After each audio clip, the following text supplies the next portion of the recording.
Saúde. Obrigado mais uma vez. Estamos aqui com o nosso podcast sobre eletromobilidade. Hoje eu tenho o prazer de estar aqui com o Ricardo, sócio da KPMG. Ricardo, obrigado antes de mais nada pela tua presença, cara. Prazerzaço. Tô sabendo que você acabou de chegar de férias, então te agradeço 2 vezes pela presença e possibilidade de contar aqui com teus ensinamentos. Mas antes de mais nada, eu queria, se você puder se apresentar para quem está ouvindo a gente. Cara, quem que é o Ricardo? Onde você estava de férias? O que você estava fazendo? Legal, valeu, Gujá. Na verdade, eu que agradeço o convite, é uma honra falar ainda mais sobre esse tema de eletromobilidade, que é fantástico e está em pauta absurda esse ano, principalmente aqui para o Brasil, Forte. né? Tá muito forte, mas legal. Quem sou eu? Eu estava de férias mesmo, mas assim, pequenas férias. Tá bom. Eu tirei uma semaninha de férias, né? Férias escolares, aí tem que ajudar em casa. Justo. Tava em Minas lá, né? Mas eu sou o Ricardo Rua, eu sou sócio da KPMG.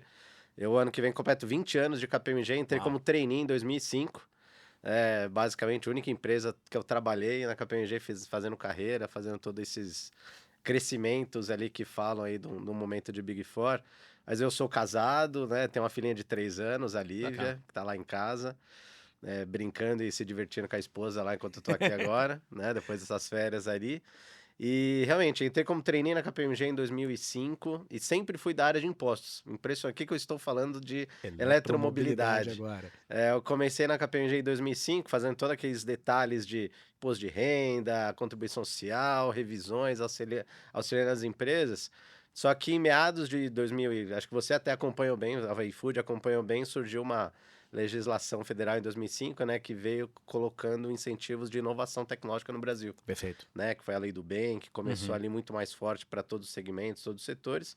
E eu comecei a trabalhar com isso lá. Né? Comecei a fazer alguns trabalhos, comecei a fazer trabalho em todos os setores e também no automotivo. Perfeito. Aí fui fazendo, foi sendo uma referência ali da KPMG de o cara da montadora, o cara, né, que faz ali os trabalhos de inovação nas empresas. Que legal. E aí, dentro desse fluxo da carreira, o que aconteceu? Em 2012, o governo colocou uma política, uma primeira onda de políticas automotivas atrelado à pesquisa e desenvolvimento no Brasil. Perfeito. Né, ali foi o Inovar Alto, que teve vários entrantes aqui, inclusive, né? Você pega Jaguar Land Rover, Mercedes, quando a Audi começou a voltar a fabricar carros aqui, foi naquela fase, 2013, 14, 15. Perfeito. Foi um boom porque o governo incentivou com esse programa Inovar Alto, que foi uma primeira onda que foi de 2012 até 2017, mais ou menos. E aí eu comecei a atender muita montadora, né? Por conta de ser especialista de inovação. Já fazia a Lei do Bem algumas. Aí o bate-boca, começou umas, fala com a KPMG, fala com o Rua, começa alguns detalhes. Comecei a me aproximar mais desse mundo de montadoras. Aí veio o governo renovando por Rota 2030, que adentrou, além das montadoras, a cadeia de suprimentos, fazendo os trabalhos. Comecei a me envolver mais. Comecei a ter muito relacionamento com os executivos do setor, com as empresas do setor, sempre dentro de outros fatores. E aí, no início do ano passado, a KPMG me convidou para ser líder do segmento automotivo para a KPMG. Uau.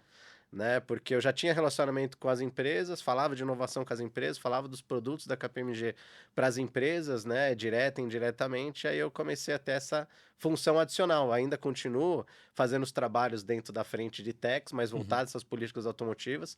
E hoje em dia nem se fala, porque está em pauta a questão da Programa Mobilidade Verde e Inovação, que tem um pouco do que a gente vai falar hoje, que vai drivar e fazer toda essa transição de mobilidade nos próximos 5 anos. Então, eu sou um dos porta-vozes da KPMG sobre esse programa, sobre esses debates, sobre essas discussões. E aí eu recebi esse convite no ano passado, aí comecei a entrar nessa dimensão de automotivo. Que legal. E aí aqui estou falando de eletromobilidade. Né? Eu sempre fui entusiasta de inovação como um todo, né? Formação em contabilidade, aí depois fui fazer gestão de negócios, empreendedorismo e inovação, por conta das questões de inovação. Ainda não fiz nada até lado automotivo, mas estou imerso em todas essas discussões aí de uma série de questões que para mim é nova, muita coisa nova, muita coisa acontecendo. Legal. E é bom porque a gente está numa mudança de transição aqui no Brasil, né? Perfeito. Que a gente está saindo aí de uma onda, começando a sair de uma onda de veículos de combustão para uma mobilidade sustentável aí que tem uma série de questões e nuances que a gente vai falar hoje, mas essa transição para o elétrico ou eletrificado, que a gente vai falar aqui no Brasil, mais acentuado do que o elétrico puramente, tá começando agora. Então, tô começando a surfar tudo isso muito desde Você tá falando de começando agora, mas assim, se a gente for tentar botar um espectro de tempo, quando que mais ou menos começou essa onda? A onda do eletrificado, aqui para Brasil, um pouquinho antes de 2020. Legal. Já começou. Quando a gente fala duas rodas, um pouco antes. Perfeito. Ainda, mas muito mais naquelas scooters, um pouco de detalhes específicos, mas os veículos elétricos, olhando o cenário Brasil, mais ou menos 19 para 20 começou forte essa discussão. Legal. Globalmente um pouco antes, e se a gente for falar de China, e depois a gente vai falar um pouco disso aqui, a gente olha que esse início começou lá em 2008. Perfeito. Mais de 15 anos atrás. Fora, né, a grande discussão que a gente via né, citar aí um fator específico da Toyota, que o Prius é desde o início dos anos 90, que todo mundo dava risada, e hoje ele com o híbrido está sendo uma das alavancas globais ali de alguma série de discussões. Mas para Brasil, eletromobilidade mais acentuada, a gente pode colocar ali uma linha do tempo, meados ali de 2020. Tá. E se eu tentar pegar aqui, Ricardo, assim, essas duas palavras soltas, né? KPMG, eletromobilidade. Como é que as duas se conversam? Putz, fantástico pergunta, Gurgel. Quando a gente fala KPMG, inclusive a KPMG ela tem algumas parcerias e debates com a própria BVE, né? Que é a Associação Brasileira de Veículo Elétrico, a gente faz alguns estudos, algumas discussões. Mas a KPMG ela tem uma frente de trabalho muito diversificada. Muitas vezes você fala KPMG, pô, é uma empresa de auditoria. Exato. Né? Só que a gente é fragmentado. A gente tem, de fato, auditoria e faz auditoria em uma série de empresas, inclusive do setor automotivo, mas tem outras frentes, que é a parte de impostos, que tem uma série de questões que tem essas anuâncias tributárias que vão acontecer também para esse segmento, e uma grande frente de advisory, Perfeito. que é uma frente que tudo que a gente faz de estratégia para a empresa está ali dentro do advisor. Certo. Risk and Compliance, Management Consulting, ESG, e aí está muito combinado, então eu tenho muita parceria com o time de estratégia da KPMG, fazendo discussões tanto com entrantes aqui no Brasil, ou que querem entrar, né, os chineses, outras empresas, falando sobre o cenário do Brasil, cadeia de suprimento, quais são as estratégias para operar no Brasil, faz sentido eletromobilidade, faz sentido hoje ter um veículo elétrico, como funciona essa demanda de cadeia de suprimentos. Tem uma área da KPMG que cuida muito bem dessa área, desse cenário todo, e aí combinado muito com tudo voltado a ESG.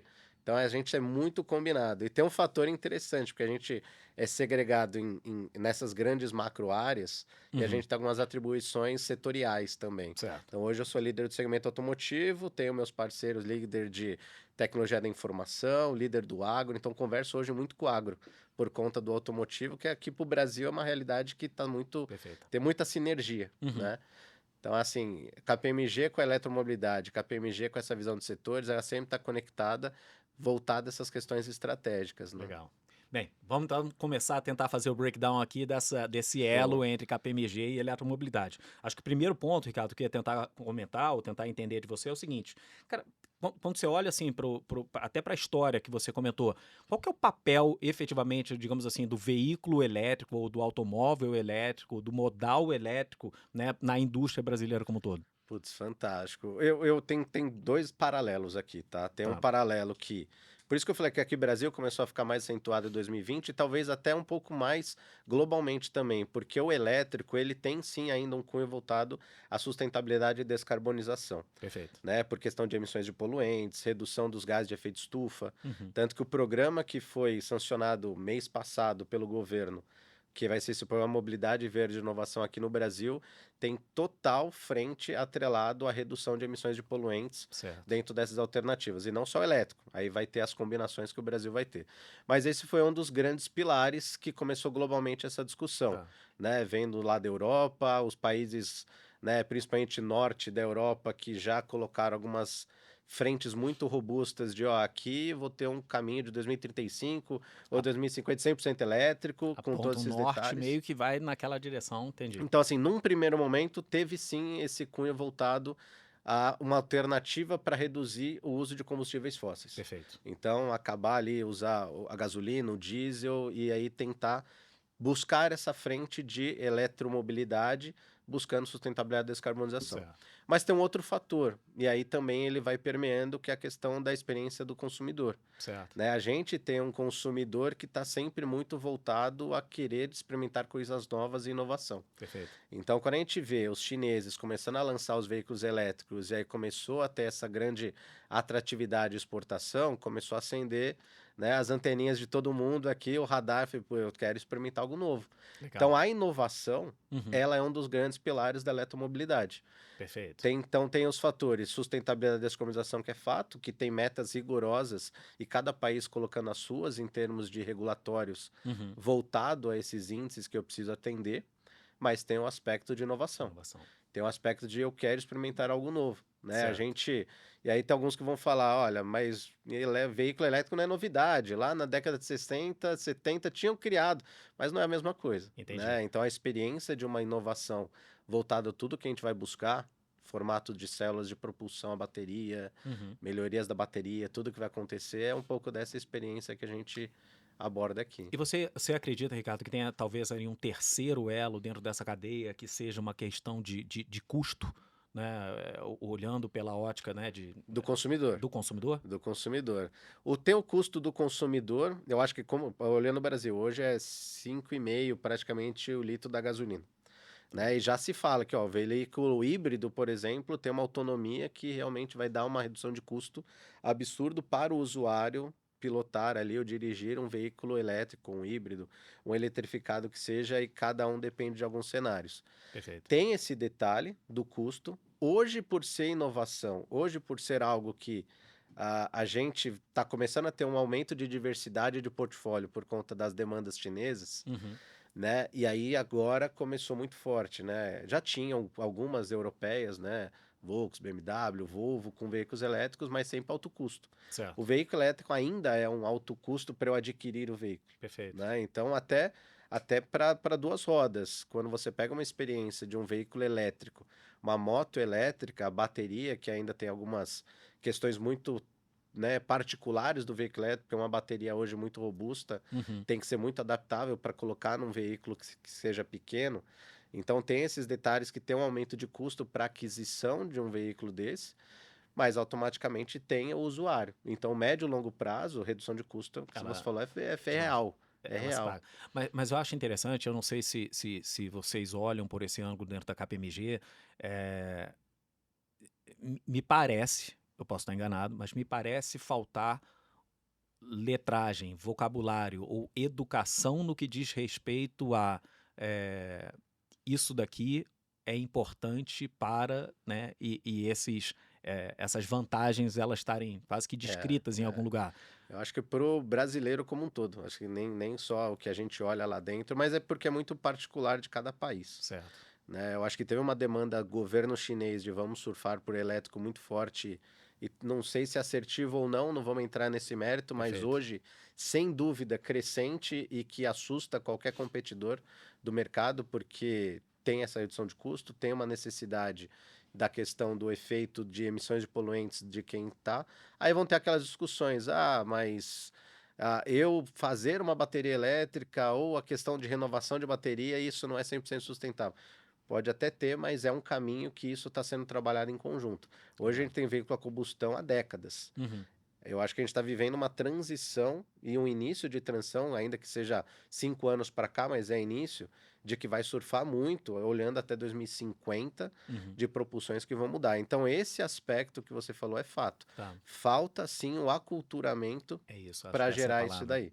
Tá. Então, porque tem as necessidades de uma moto elétrica, tem a poluição sonora, né? Então você pega aí algumas periferias, o tec, tec, tec, tec da combustão, Brum. Exato. moto elétrica não vai ter, né? Perfeito. Porque o veículo elétrico já é muito silencioso, Uhum. então tem a questão de poluição sonora e, sem dúvida, a questão de emissões de poluentes. Perfeito. Tem toda uma questão de extração de recurso natural, mas tem um detalhe que ainda a tecnologia precisa ser embarcada Tá.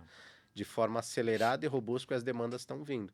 Então, a Legal. preocupação dos grandes competidores dos chineses hoje é: eu preciso agora aumentar meu portfólio de projetos, porque tem competidores com custo baixo, vindo Querendo. com alternativas que o consumidor está começando a ter a experiência. Tá. E quem entra no elétrico hoje, ainda que a gente fale da questão de, a gente vai entrar um pouco disso hoje, falando da infraestrutura, e o Brasil ainda tem essa É dificuldade, um gap, né? e é um gap que pode ser que vai mudar, mas você pega países desenvolvidos de fato, da Europa, que são diversidades geográficas diferentes que a nossa, Uhum. quem entrou no elétrico lá dificilmente vai mudar para uma combustão por Entendi. uma questão de experiência do consumidor. Mas É. ali tem umas questões de alternativa, né? Uhum. Ali a gente No Brasil, a gente tem o etanol cana-de-açúcar, que é sustentável, é Uhum. muito bom. E eu acho que a ideia do governo é prevalecer isso. Certo. Né? Tem uma série de discussões entre o agro e o elétrico aqui Perfeito. dentro, mas acho que combinar os dois é um caminho muito relevante para a gente, mas não Legal. esquecendo o elétrico, porque nenhum dos dois lados tem que esquecer que quem vai drivar tudo isso é quem consome.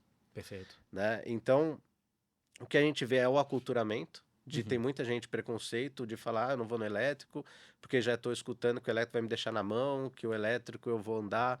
Então tem alguns detalhes que tudo tem que ser muito bem trabalhado, Legal. né? A evolução do desenvolvimento de uma bateria de longa duração, ela é existente, mas a gente tem que começar aos poucos. Certo. Né? Hoje o elétrico que a gente vê, inclusive veículos, né, 4 rodas que a gente vê aqui, hoje está muito urbano, de Perfeito. fato. Uhum. E é fato, né? Tá. Porque eu tenho algumas autonomias, vou começar a andar Mas ainda reduzidas. ainda reduzida. Hoje é sul e sudeste que prevalece a utilização do Uhum. elétrico, porque a gente tem essa dificuldade de infraestrutura de recarga, do aculturamento, de uma série Perfeito. de fatores.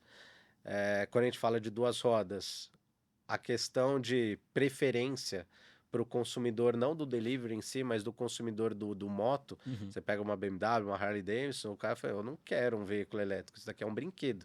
Eu quero a Eu tensão de quero, alta potência, de eu quero ouvir o acelerar, barulho, né? quero ver barulho. Então, isso vai ser o aculturamento e Entendi. geracional também. Perfeito. Né? Então, tudo isso vai acompanhando um pouco. Agora, você comentou, né, de mercados mais maduros, vou usar esse termo, como no norte da Europa, China, Ásia e de uma maneira geral.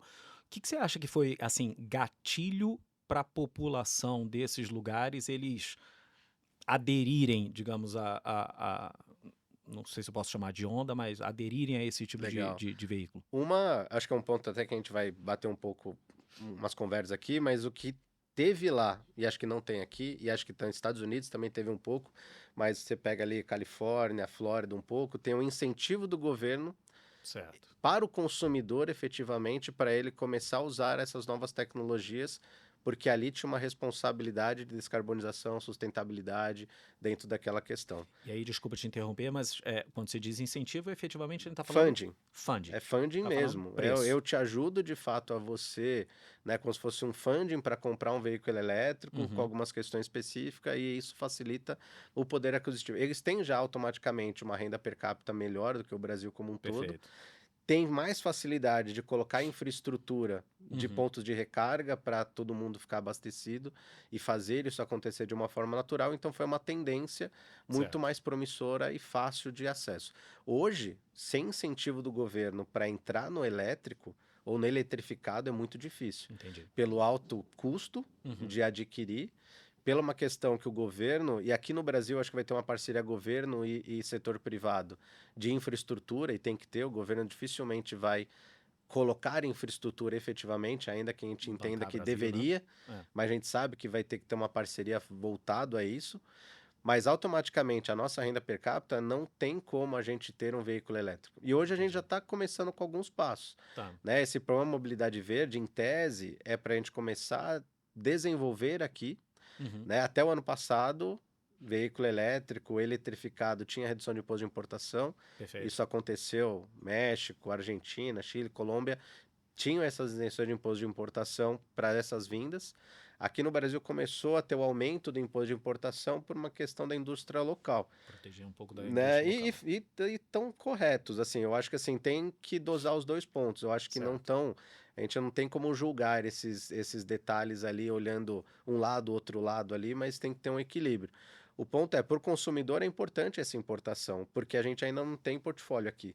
Certo. Então, como não tem portfólio, como que a gente vai conseguir criar esse aculturamento que você falou, né, Entendi. Gurgel? Como que eu vou conseguir fazer com que a nossa população entenda que o elétrico é bom, o elétrico é importante, E é acessível, né? e acessível se não tem o portfólio. Entendi. Então, a vinda de importação de veículos elétricos, né, tanto motos quanto os veículos que estão vindo, está aumentando o portfólio, Certo. está aumentando uma adesão a esse consumo, está aumentando a percepção do cliente sobre a usabilidade, inclusive aumentando o interesse de governo e setor privado melhorar toda essa parte de infraestrutura. Legal. Sem ter isso, só ter uma vinda aqui, automaticamente acaba tendo um problema. Então, a isenção do imposto de importação foi para baratear o custo Certo. com imposto, né? Eu acho que os outros países também tiveram isso, só que tem países que quiseram acelerar. Então, além de redução tributária teve funding para programa do fazer governo acontecer. para tentar, cara.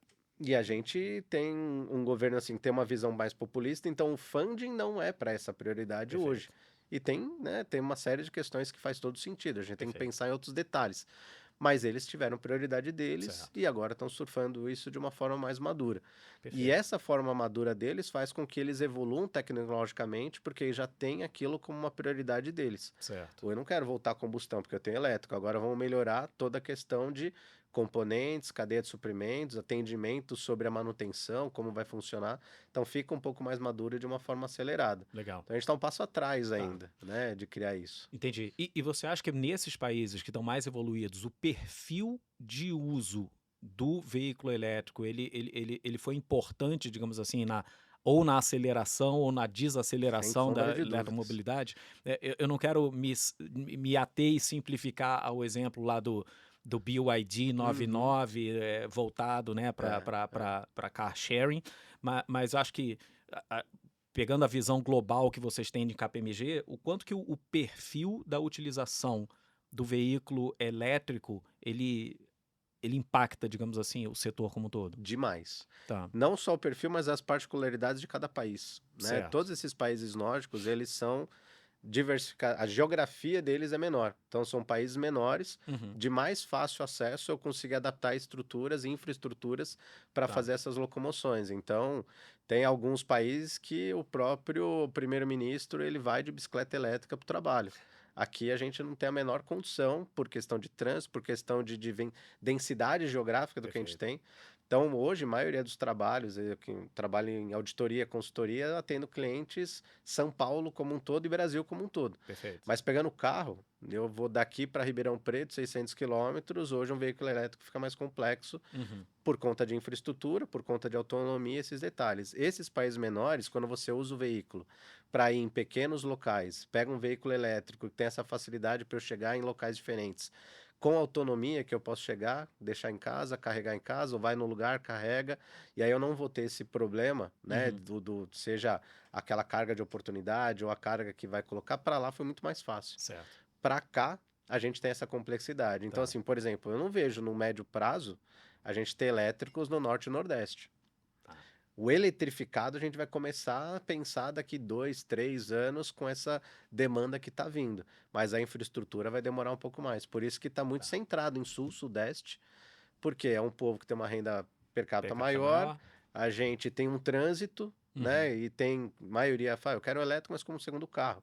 Porque eu certo, quero pegar o carro, vou dirigir longas distâncias com o meu carro combustão e automaticamente não vai me deixar na mão, mas o elétrico para eu levar a criança para a escola, para eu ir para um shopping, para eu ir para o trabalho e voltar, ele atende ele super atende bem, super bem, né? tá, Porque eu carrego em casa, carrego no trabalho, carrego no shopping, já tem, né, essa infraestrutura. Hoje a gente está com o Brasil, acho que quase 5 mil pontos de recarga, tá, né? E aí você pega países do norte da Europa, que você falou que são absurdamente menores do que o Brasil, tem 70 mil, 120 mil pontos de numa recarga, região muito menor, numa região muito menor. entendi, Então ali não tem como deixar na mão. tá. Automaticamente ele vai ter esse sufoco ali para suprir todas essas demandas, né? Se você puder, e eu não sei nem se é justo fazer esse tipo de pergunta, mas assim, se a gente fosse dar um grade, se a gente fosse dar a nota para a nossa capacidade e infraestrutura instalada hoje no Brasil como um todo, para a eletromobilidade, de 0 a 10, a gente está Vixe, onde? eu não vou dar zero, porque a gente já existe, Tá bom. né? Então é igual na escola, você escreve o nome e você tem um ponto.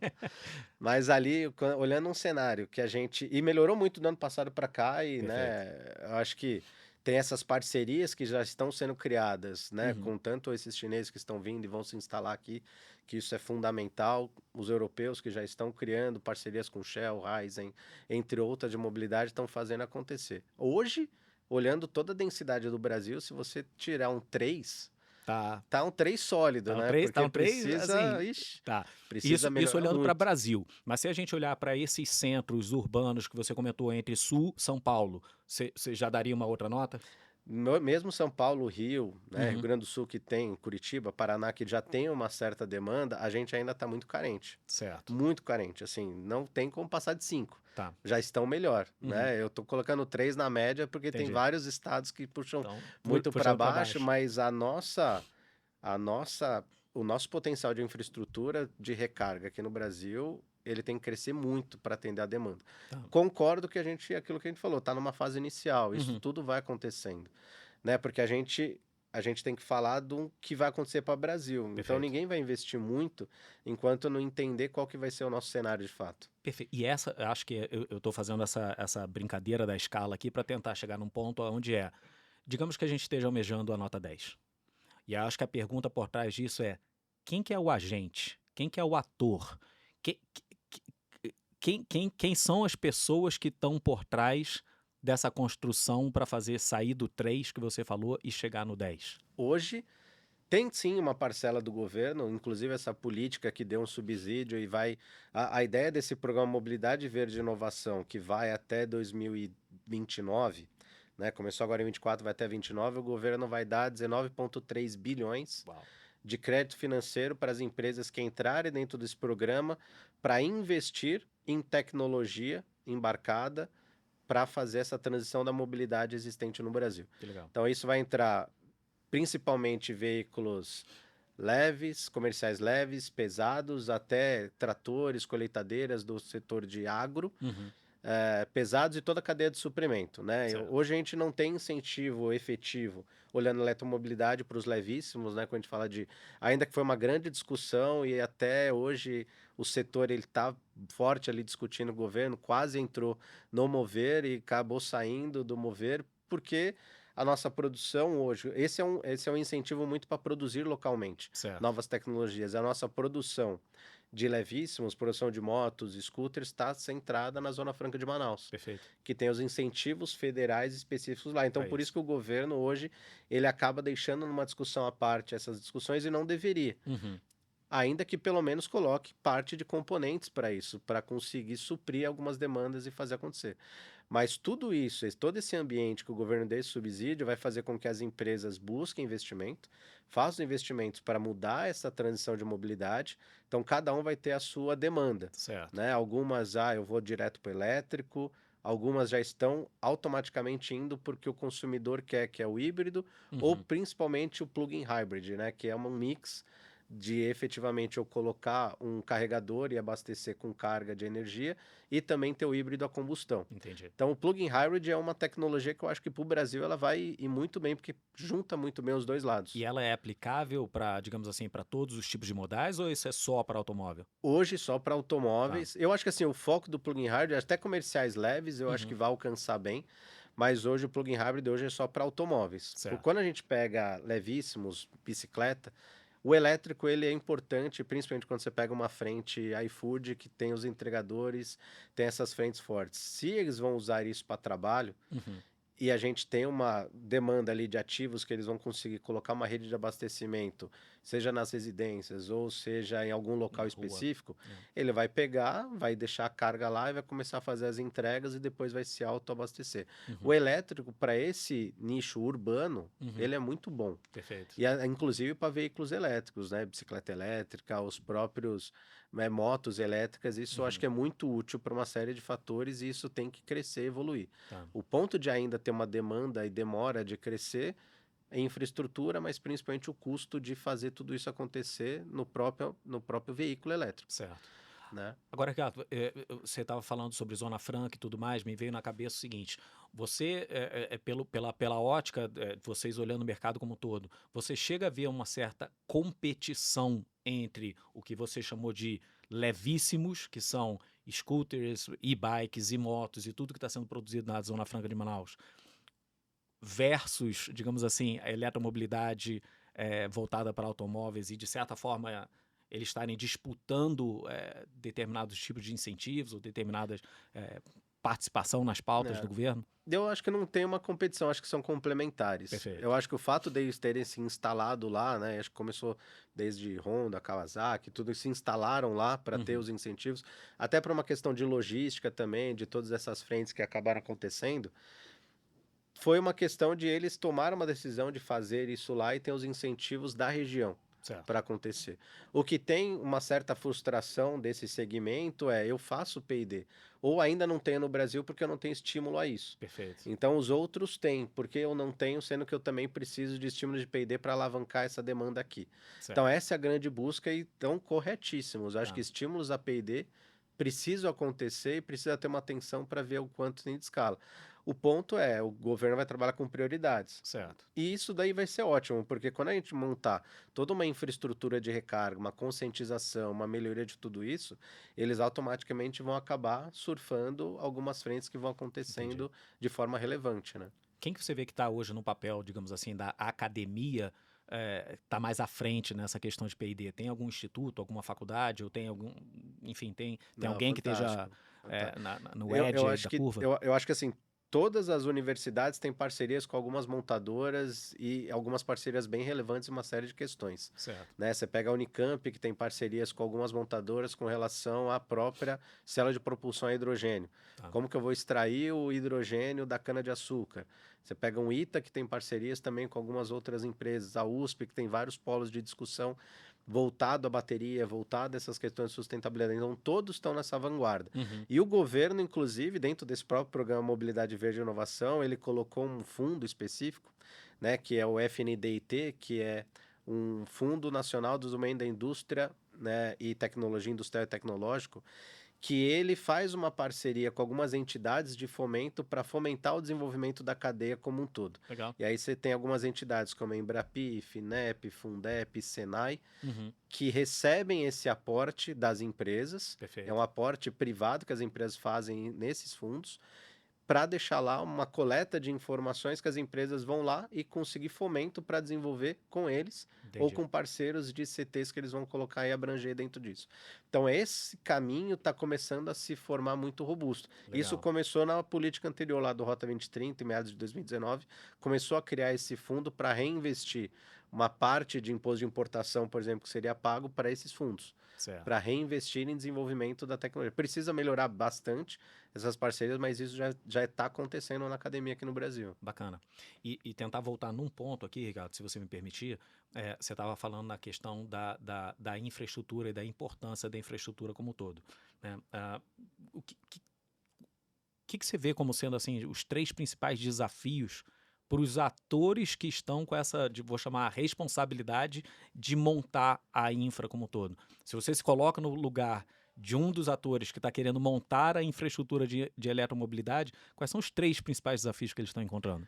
Governo, eu acho que ainda tem um desafio dentro dessas questões. Eu acho que, eu não sei se acompanhou, tem uma discussão gigante dos últimos meses do Corpo de Bombeiro aqui no estado de São Paulo sobre não poder colocar um ponto de recarga nos prédios residenciais. Por uma questão de segurança, que a bateria do lítio faz alguns problemas, pode dar incêndios, Incêndio. que, né, tem alguns, eles fizeram alguns estudos, mas a própria ABVE e várias indústrias estão fortemente discutindo alguns cenários que não é bem verdade. Mas tem, né? Mas tem É, risco, como tem um veículo convencional, também tem alguns riscos específicos. O ponto perfeito. é, não tem rede elétrica, então o problema está na rede elétrica, Tá, não está na bateria em si. Então tem aham, algumas questões que isso tem que amadurecer. entendi. Então tem uma questão de governo, tem uma questão pública e tem uma questão de não tenho, de fato, verba, fomento incentivando isso. Por isso que essa grande massa do setor privado fazendo acontecer, tá acontecendo e eles estão começando a colocar alguns polos, né? Você pega Raizen, Shell, parceira com BYD, Great Wall, Volkswagen. Eles estão investindo em infraestrutura privada e colocando isso, que faz sentido porque é para atender a demanda de necessidade deles e isso vai acontecendo. Ao passo que, em algum momento, a gente começar a também ter uma conscientização do governo de colocar alguns polos Uhum. individuais do governo bancando isso, aí começa a ter um aumento e começa a dividir as responsabilidades também, né? Perfeito. E é gozado que você, mais uma vez, comentando em relação à infraestrutura, a papel de determinadas entidades nisso tudo, é gozado como sempre me vem ainda um pouco. Eu fecho o olho e eu penso no Porsche elétrico que você falou, eu penso no Audi elétrico, eu penso naquela a vaga exclusiva Uhum. para você abastecer seu, enfim, seu BYD, por aí vai. E quase sempre a gente está falando, né, de classe A+, a gente está falando de Exato. itens, né, quase que de luxo e tudo mais. E eu fico me perguntando e me provocando aqui qual é o ângulo ou qual o shift que a gente tem que fazer para esse tipo de tecnologia, para tudo isso que a gente está discutindo, chegar efetivamente na classe C, na classe D. Sem dúvida. Como é que a gente dá acesso a essas pessoas, a esse tipo de O modal? que eu, o que eu aí é uma questão pessoal e que eu vejo que vai acontecer. Hum, A gente está aumentando a demanda do portfólio de veículos que estão vindo e vai ter uma necessidade robusta, senão a situação para. Fala, eu não tenho perfeito. lugar, eu não tenho como abastecer porque tem fila, eu não tenho lugar para abastecer porque é muito específico. Uhum, Então, essas reclamações que vão vir porque eu estou aumentando a demanda, aham. vão automaticamente fazer com que a indústria e aí setor privado comece a Tentar suprir aquela investir dor. para suprir essa dor. E aí, quanto mais pontos de recarga eu tiver, e mais facilidade, acessibilidade, mais portfólio de projetos virem, automaticamente vai começar a ter uma demanda de diferentes classes terem acesso. Entendi. Assim, não tem como chegar na classe D o veículo elétrico, porque mal o convencional chega de verdade, Perfeito. né? Acho que a moto elétrica chega porque e a grande demanda é exatamente por conta disso, de custo baixo. Uhum, Então eu lembro quando era, né, começando ali adolescente, putz, pensando, acho que eu vou pegar uma moto, uhum. porque eu não tenho dinheiro pra comprar um carro. Né? Minha mãe, não, você não vai pegar uma moto que é perigoso. Que é perigoso. Eu falei, então não vou ter nada. Então começa essa discussão ali para ter. Então muita gente, eu preciso trabalhar, preciso de um meio de Exato. locomoção, vou para a moto e aí a moto convencional ia. Hoje uma moto elétrica, se começar a ter infraestrutura robusta e um custo que seja parecido ou que seja Uhum, equivalente, que é o que a gente falou logo no começo, o custo de manter pela questão de consumo, o uhum. elétrico é muito superior ao convencional, né? Perfeito, Tem uma economia de autonomia hoje no mínimo de 80% quando a gente começa a mudar. perfeito. Então isso vai pesar no bolso. Falei, putz, talvez valha a pena investir um pouco mais porque eu não vou ficar gastando para abastecer dentro desse cenário. E aí começa algumas discussões que a gente já está vendo na mídia de algumas empresas vão começar a colocar taxação para abastecimento, Entendi. né? Então esses polos, e isso vai acontecer, sem dúvida. Não é, ó, vou lá colocar abasteço de graça, Uhum. porque tem, né, quilowatts envolvido, tem todo um Exatamente. custo. Tem alguém gerando essa Só que energia. mesmo assim menor do que a gente ter um combustível fóssil. Acho que isso vai acontecer. Então, toda essa demanda vai vir assim que a gente começar a ter volume e portfólio, que é muito do que acontece hoje. Você falou das motos, por que que uma grande empresa assim não produz aqui no Brasil moto elétrica? 100.000 motos. Porque não tem demanda, né? Não tem demanda pelo alto custo, porque hoje todos os insumos, ou boa parte dos insumos são importados. Uhum. Então tem que ter uma série de detalhes que tem que permear o todo, né? Lá na Europa, quando a gente Mas começou. desculpa te interromper, só para ver se a brincadeira do Tostines faz sentido aqui. Não tem demanda porque não tem infra, ou não tem infra porque não tem demanda, ou não tem demanda porque não Vixe, tem é uma asset? salada. E pior que é uma salada.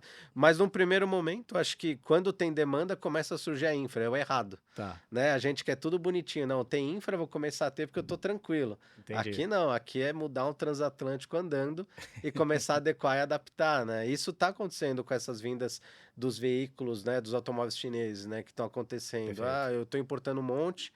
E aí vão começar como que eu vou adaptar a minha estrutura rodoviária aqui, de estradas que estão assim assado, problema de roda, problema de pneu. Uhum. Todos eles estão fazendo ao máximo para atender o cliente. Perfeito. Então, assim, todos os chineses que vêm, tenha certeza que a experiência do cliente que eles estão buscando é para não perder mercado. Então, estão Certo. fazendo ao máximo e tudo isso eles vão aprendendo com o consumidor brasileiro. Então, essa questão de vir a demanda e surgir a infra, aqui no Brasil é real. E essa realidade, ela vale tanto para automóvel quanto para Pra... veículos leves. Exatamente, Certo. exatamente. Porque hoje, como é muito importado, você pega um veículo levíssimo, duas rodas ali, que boa parte é importado, o que, que vai acontecer se eu quebrei a bateria? Automaticamente é troca de bateria. Certo. Não tem o que fazer, não tem uma manutenção da bateria de um veículo, dois rodas. Uhum. Tem que substituir a bateria. Hoje até tem algumas remanufaturas que estão começando a surgir, mas todo esse custo de manutenção dos duas rodas, que ainda tem um custo alto da bateria para eles também, é trocar, então tem um custo muito alto para isso. Tá. Então, como não tem muita demanda por uma série de fatores de infra, de poder aquisitivo e de interesse do consumidor, porque ele ainda não teve uma alta demanda de entender essa necessidade que a gente falou desde o início, Uhum. acaba diminuindo esse espaço, né? E se a gente pegar particularmente, mais uma vez aqui, dentro desse, vou chamar, puxar um pouco mais aqui para modal duas rodas, para Uhum. motos elétricas de uma maneira geral. A gente tem uma questão do que você falou da troca da bateria, e a gente tem da velocidade de você conseguir fazer essa troca, e a gente tem a questão, digamos assim, da autonomia. Uhum. O que você acha que hoje impacta mais no poder de decisão do dono da moto? Hoje, autonomia. Tá, Porque ele vai pensar num problema, ele não vai pensar agora num problema futuro, tá. né, da troca. E automaticamente quem vai entrar e seja motos premiums que vão começar com isso, por exemplo, no duas rodas, eles já vão dar uma garantia específica, ou algumas questões que o custo de manutenção vai começar Certo. a diminuir conforme vai tendo esses aumentos de demanda. Então hoje, num primeiro momento, ele vai olhar a autonomia porque é o cash flow dele vai Uhum. automaticamente suprir isso daí, né? Entendi. Você tem um pouco assim, não sei se você nem pode falar, mas assim, se você pensar, seja na estrutura de custo de um proprietário de um veículo elétrico ou de um proprietário de uma moto elétrica, o que muda na vida da pessoa quando ela faz esse switch de combustão para eletricidade? Ó, falando do veículo elétrico, não do duas rodas, Certo. automaticamente ele já começa.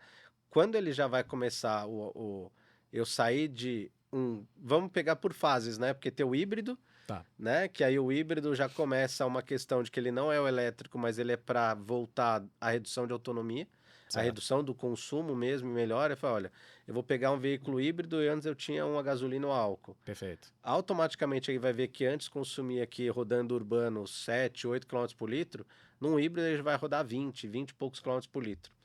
E aí ele vai levar um mês para abastecer um veículo e o híbrido hoje, se pegar um híbrido que o governo não está querendo incentivar mais forte, que Uhum. é usar o etanol e não a gasolina, e o etanol, olhando pelo menos São Paulo e Deveria descendo, ser tem um custo menor. menor. Quando a gente pega Rio para cima, o custo começa a ficar mais alto.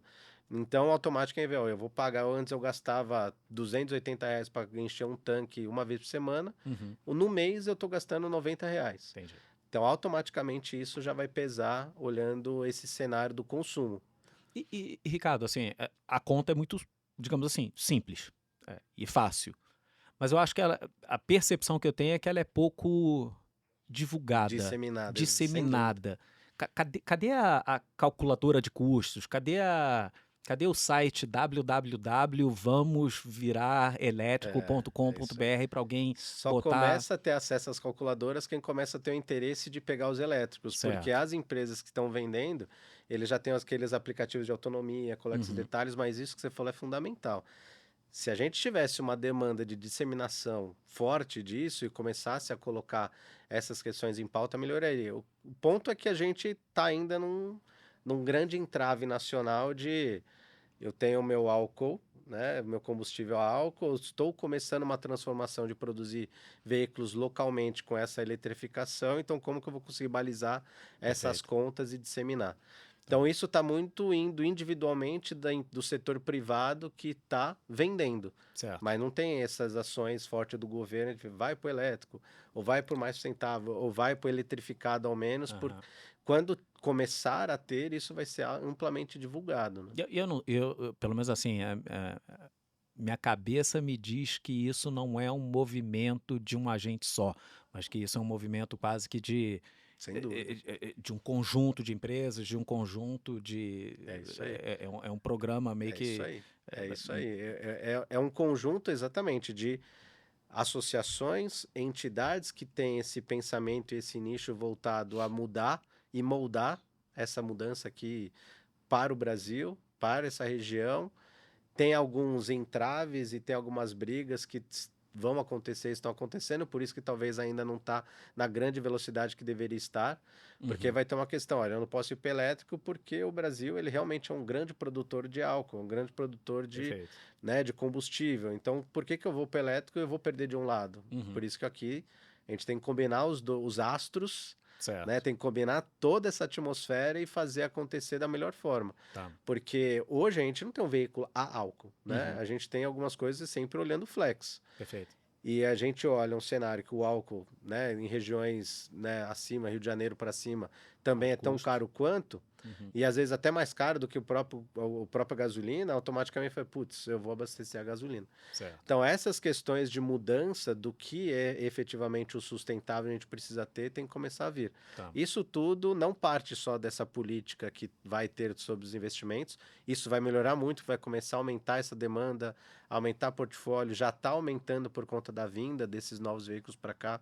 Então, o consumidor já vem tendo essa experiência, mas automaticamente não é o suficiente. Eu acho que quando o Perfeito. governo tomar a decisão do que ele quer e o que ele precisa, e o que a gente vai mudar, a gente vai colocar. Mas a gente está falando muito do veículo urbano mesmo, do Perfeito. veículo pessoal. Ah. Tem outras frentes que aí, quando a gente entra num veículo pesado, que aí é rodoviário, trator, aí eles têm, como a demanda é menor e é para uso industrial ou uso de fato público, ele começa a controlar e a gente começa a ver. Por isso que vai ter ônibus Ônibus elétrico, elétrico, exato. porque é central, é o que eles querem, é o que ele vai Entendi. buscar. De fato, tem uma certa frente importante para a questão de sustentabilidade.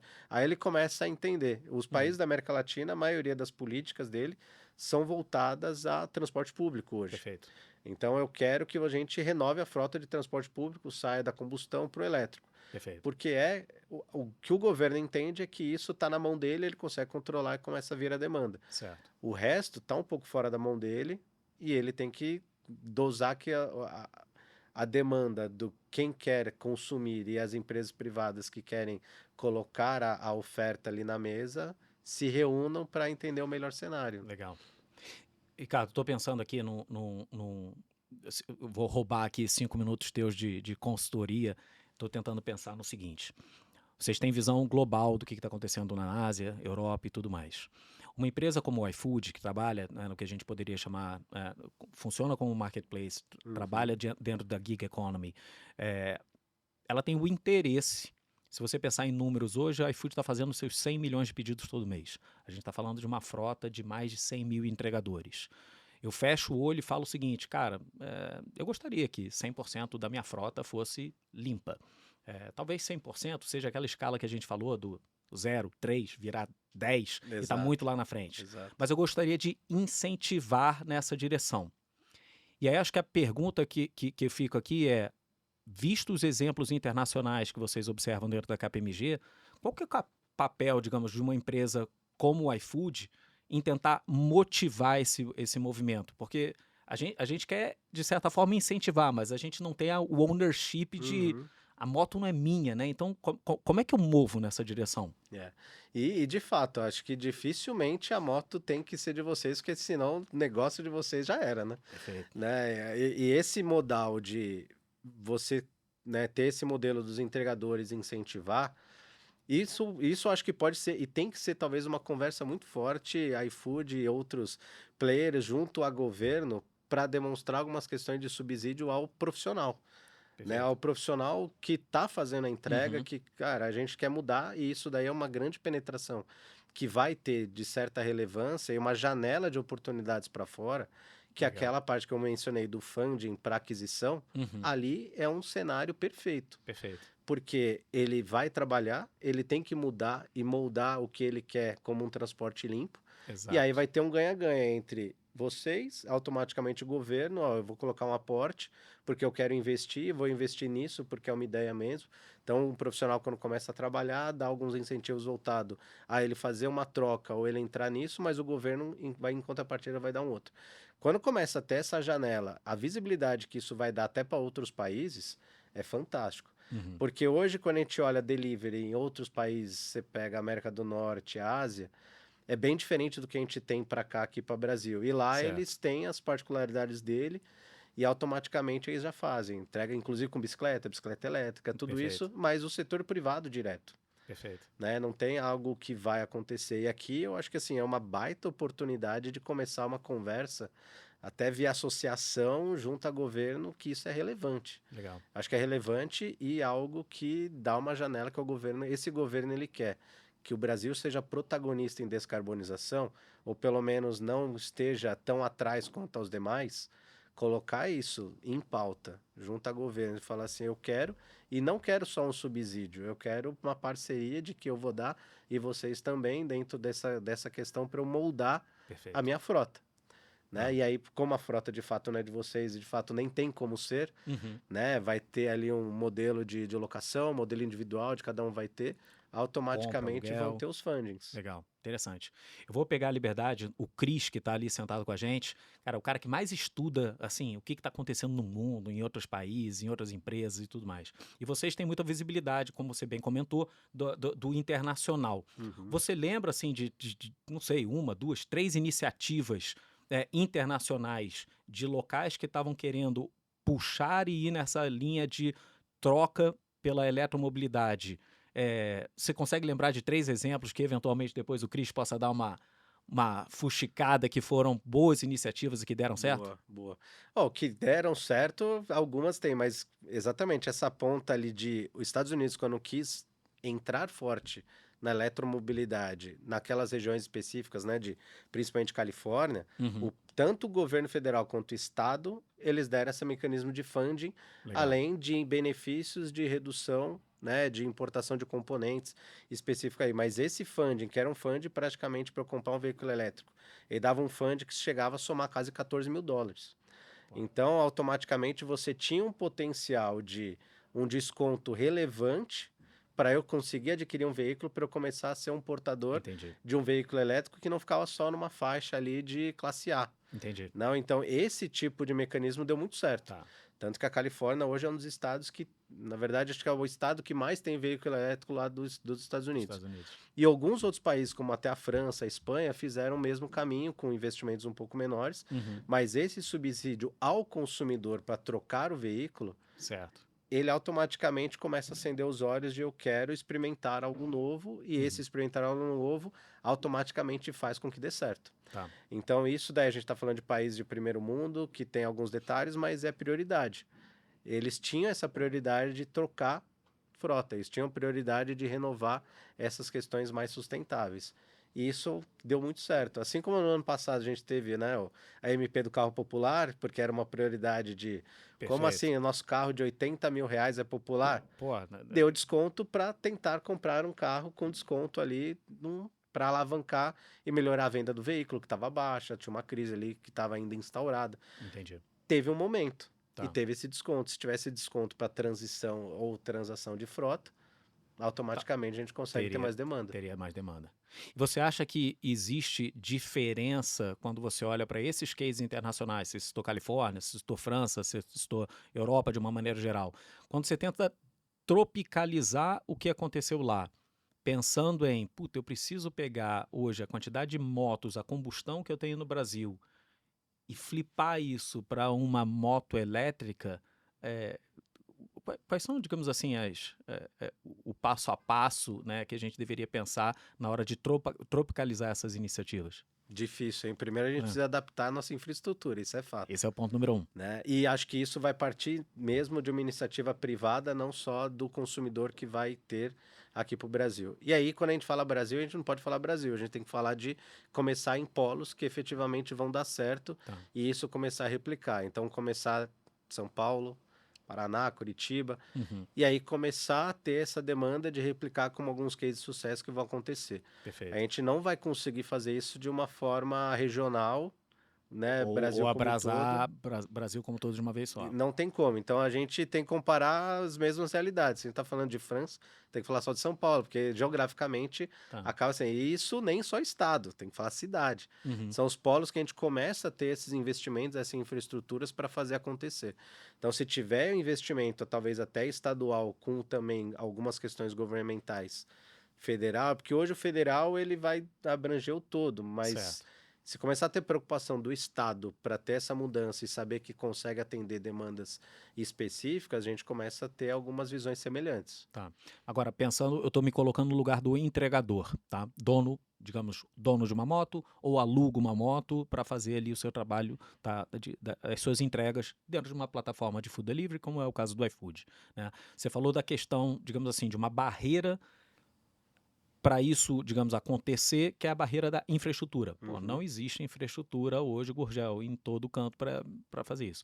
Tirando essa questão da infraestrutura, quais são os outros dois, digamos assim, complicômetros para esse cara passar a ter acesso a um asset elétrico, A renda per capita, tá? né? Isso vai ter. Então, se a gente começar a trabalhar com o profissional que vai alocar uma moto, e aí num formato de, né, de serviço de mobilidade, Uhum. e aí quem vai ter toda essa parte de infraestrutura instalada, adquirir as motos e ter tudo isso e começar a ganhar dinheiro num serviço de mobilidade e de locação, Uhum. começa a ter mais atratividade, Perfeito. que é o que está acontecendo até hoje. Hoje, basicamente, os nossos veículos novos, a maioria das montadoras hoje está vendendo mais para locadoras Locadoras, do que efetivamente para os consumidores. certo. Para os duas rodas, se a gente começar a ter empresas que vão ganhar serviço no modal de locação daquela moto, Uhum. ele vai ter motos melhores, ele vai ter toda uma infraestrutura e vai conseguir ter uma demanda, melhorar o custo de ter aquele asset gerando serviço de alocação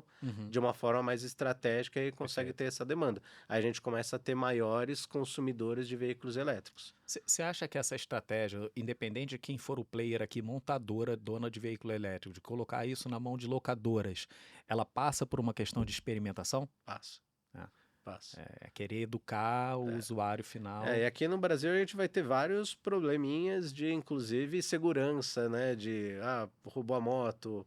Hum, Mas tudo isso vai ter que passar pelo mecanismo de experiência. tá, E eles, começando a aumentar a frota dele e fazendo serviço de locação, e automaticamente isso fazer acontecer, essa experiência vai começar a ter maior demanda. certo. E aí começar a detalhar, olha, tem alguns incentivos se você alocar uma moto elétrica para trabalhar, alguns detalhes ali como começa a funcionar. Todo esse mecanismo vai ter que ter uma equação de começar a ter demandas futuras sobre isso. Legal.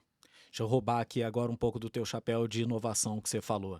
E aí é o tema que particularmente eu mais gosto. Cara, quando a gente olha para mundo, olhando para daqui a 5, 10 anos, o que tem de grande trend dentro dessa área de eletromobilidade que você acha que pode assim sacudir o mercado? Vixe, tudo que está sendo voltado, porque você via, hoje em dia parou um pouco de falar de veículo autônomo, né?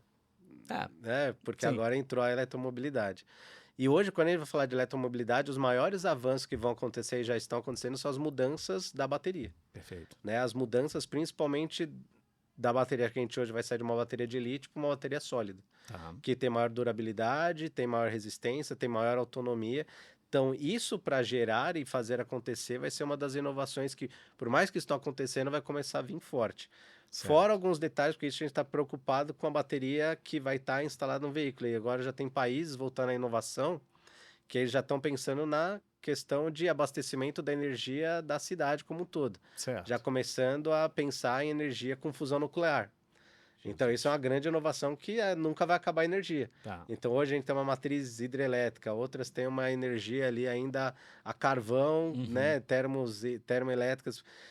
Quando a gente começar a amadurecer isso, e não acho que vai ser tão cedo, por uma questão até de risco, Uhum. mas isso é uma inovação forte. Mas a eletromobilidade, a maior inovação que a gente vai ver hoje, são grandes evoluções e muito rápido em termos de eficiência, durabilidade da Das bateria, baterias. das E baterias. isso aplicável a qualquer tipo de modal, assim, Qualquer tipo de modal. 4 rodas, Duas 2 rodas, rodas. 4 rodas, pesado. O pesado eu acho que ele vai até ir mais para uma série de propulsão a hidrogênio, Uhum.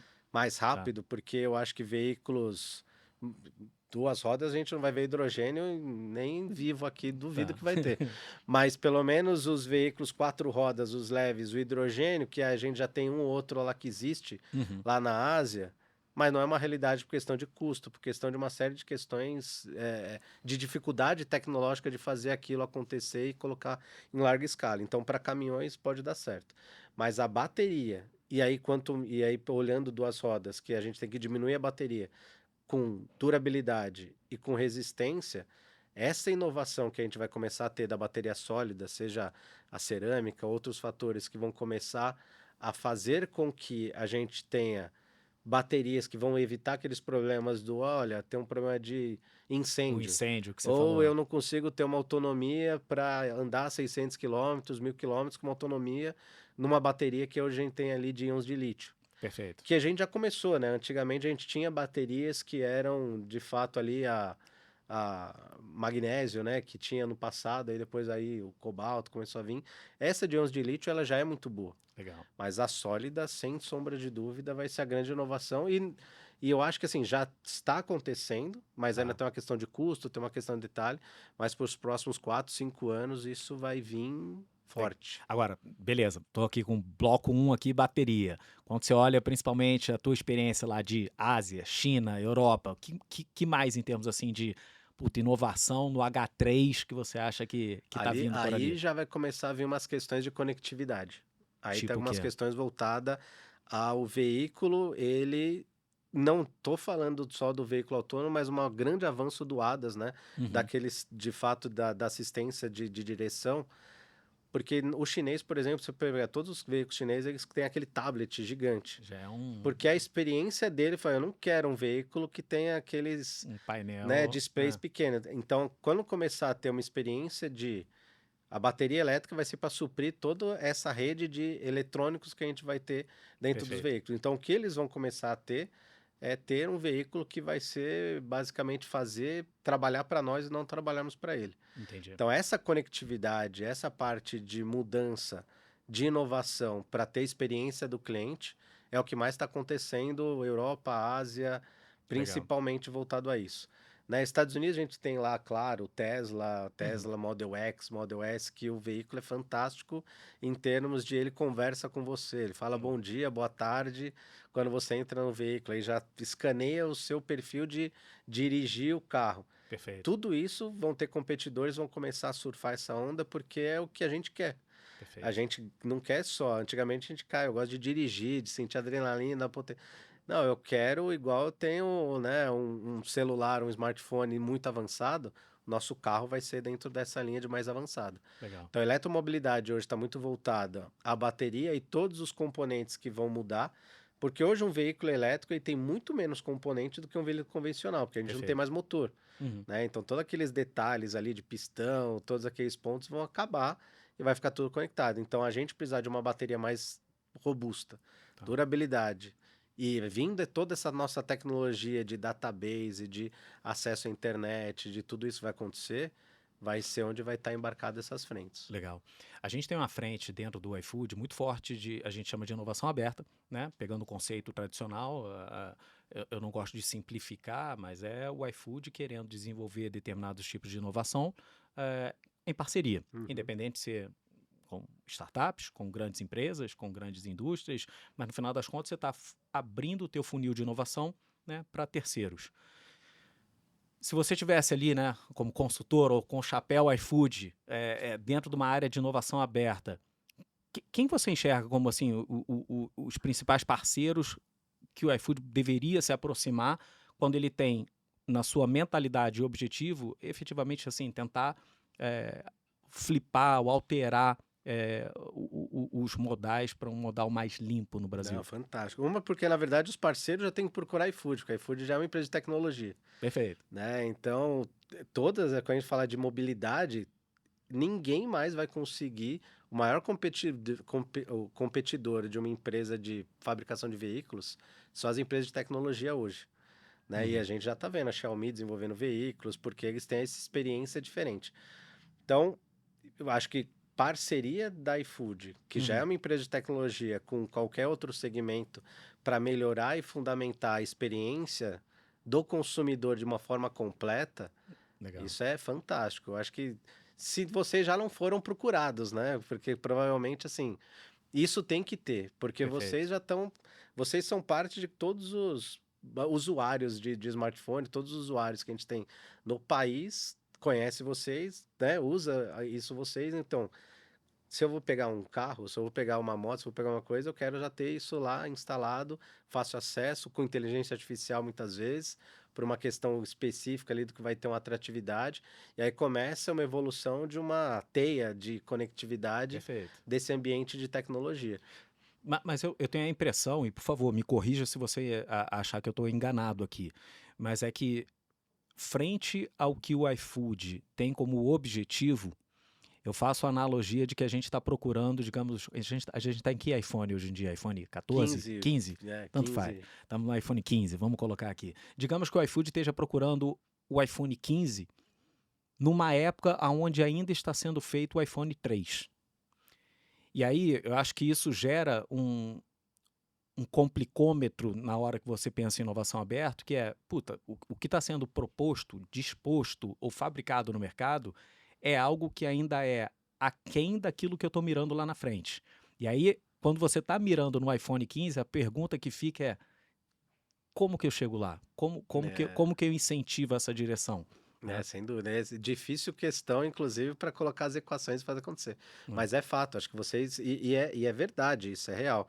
Como vocês são empresas de tecnologia e pensam muito além, hoje a gente tem alguns parceiros que poderiam ser muito bem, que estão com uma visão ainda um pouco atrás ou um pouco das questões, vai ser difícil ter esse equilíbrio entre as frentes, isso sem entendi. dúvida. E eu acho que hoje, de verdade, o iFood aí tá muito mais pensando nos eVTOLs que a gente vai ver, né, daqueles veículos voadores que falam, do Uhum, que o que a gente vai ver de realidade hoje, entendi. né? Então você pega isso de delivery, que já tem alguns países aqui, não, mas entrega com drones e Aham, outras coisas, é mais o futuro da mobilidade do que a nossa mobilidade atual e o que está acontecendo. Então a gente está um passo atrás como tá, estrutura de eletromobilidade, olhando o desejo e olhando o que vocês de fato têm de potencial para colocar ali de mercado. legal. E aí tem que aproveitar esse detalhe de vocês já estão olhando para frente, né? Entendi. Porque eu lembro que foi, a China começou a falar de eletromobilidade em 2008. E hoje está sendo algo 15 anos depois, por isso que hoje eles estão surfando. Tem outros fatores, principalmente os fatores de ter lá a commodity mais fácil, né? Mão de Perfeito. obra. E nem é tão mais barata a mão de obra, mas tem alguns subsídios, tem algumas questões lá específicas a isso de facilidade. Mas eles pensaram isso há 15 anos atrás. A gente está pensando agora há 2, Tá 3 anos. começando a fazer isso. Então, daqui 15 anos, a gente também vai possivelmente estar como eles. Tá. Então, hoje, vocês terem essa alavanca de já começar os experimentos, estando já olhando o iPhone 15, sabendo que ainda tem alguns olhando menos, talvez vocês vão sair na frente, algumas frentes mais fortes ali de alavanca. Maravilha.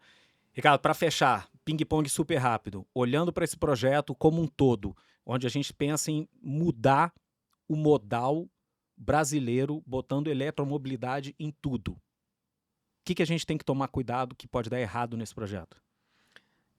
É, bom ponto. Assim, eu tenho o pé no chão com relação à eletromobilidade. Tá, Eu acho que a gente tem que ter foco no que a gente quer. tá, Isso como país, como indústria, dentro de todo esse cenário. Se a gente ficar olhando muito competidor e sem focar no que efetivamente a gente quer como ambição de moldar a nossa eletromobilidade aqui para o Brasil, a gente pode acabar se perdendo. legal. Sem também, né, e eu acho que isso é fato, a gente não pode subestimar concorrentes. Perfeito. Fala-se muito de China, Uhum, Ásia, mas a gente tem México, que está crescendo muito e tem vários entrantes ali que a gente pode acabar perdendo espaço. legal. Olha o Duas Rodas, que a gente ainda não tem produção, não tem eletromobilidade aqui, e automaticamente pode surgir de entrantes chineses em países que vão dar oportunidade para eles, América do Sul até México, e começar a perder uma janela de oportunidades. Pergunta final para você então, Ricardo. Qual que é o papel da KPMG nesse desenho, nesse quebra-cabeça gigante que a gente está montando aqui? Não, fantástico. A KPMG está aqui para sempre ajudar como um todo e ser um player para fazer acontecer todas essas mudanças. Legal. Lado de estratégia, lado de pensar para frente, lado de ter essa visão global, que a gente tem muita conectividade. Inclusive, eu até vou convidá-lo e a gente vai ter algumas questões. A gente está no 24ª edição do nosso Global Automotive Executive Survey, que a Ah, gente faz essa pergunta global do setor automotivo, perguntando sobre tendências e futuros de mobilidade, sensacional. anualmente. E agora, no final do ano, a gente começa a 25ª para ser lançado ano que vem. Tem alguma série de perguntas, são respondentes ali sobre algumas questões específicas. Então, a gente escolhe executivos do setor globalmente. Então, eu representando o Brasil, vou escolher alguns ali, Que bacana. startups, tecnologia, indústria, seja veículos leves ou suprimento, para responder o que eles entendem e acham sobre esse futuro. Porra, Então, essa você vai ser pesquisa, um dos, essa vai ser um dos pesquisa já tô. respondentes. Maravilha, essa pesquisa já tô super E é interessado. bem legal, assim, porque a gente tem essa visão de exatamente ajudar uma visão cross sobre todos esses aspectos, né? Tem um aspecto tributário, aspecto de estratégia, aspectos de risco, aspectos de tecnologia, tem algumas frentes embarcadas, então a gente sempre olha o todo, né, para ajudar e contribuir a fazer isso acontecer de uma forma concreta. Legal. Ricardo, queria te agradecer mais Eu uma que vez, agradeço, cara. Gugel. Prazer conversar contigo, cara. Obrigado pela aula que você deu aqui pra gente em relação à eletromobilidade. Que a gente continue a iFood próximo da KPMG. Sem dúvida. Tô super interessado em depois Legal. ver essa pesquisa mais à frente. Galera, queria agradecer vocês mais uma vez. E, Ricardo, mais uma vez, cara, super obrigado. Valeu, Abraço. obrigadão, Gugel. Até mais, gente. Valeu. Obrigado.